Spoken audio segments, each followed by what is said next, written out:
test ko'rsatadi ikkita polosda. Chotki qip-qizil bo'lsa-da, xira bo'lsa narushение bo'lishi mumkin. Lekin chotki qip-qizil bo'lib chiqdi, i plus mesechniy kelsa, mesechniyda bo'lib sharillab kelsa, bu bola bo'lishi mumkin. Ya'ni sezilmaydi hamda umuman hech qanaqa laqta ham bo'lmasligi mumkin, plodnitsa ham tushganini sezmasligi mumkin.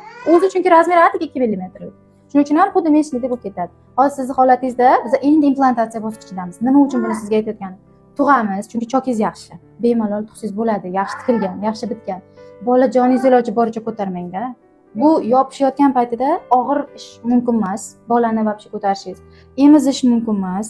Yaxshigina ovqatlanib turishingiz kerak. Qon aylanishi matkangizda yaxshi bo'lsa, bu yopishib olishi oson bo'ladi. Ya'ni implantatsiya bo'lib oladi.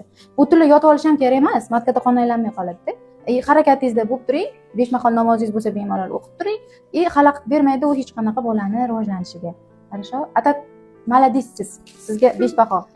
Gap yo'q. Hozir qaysi taraf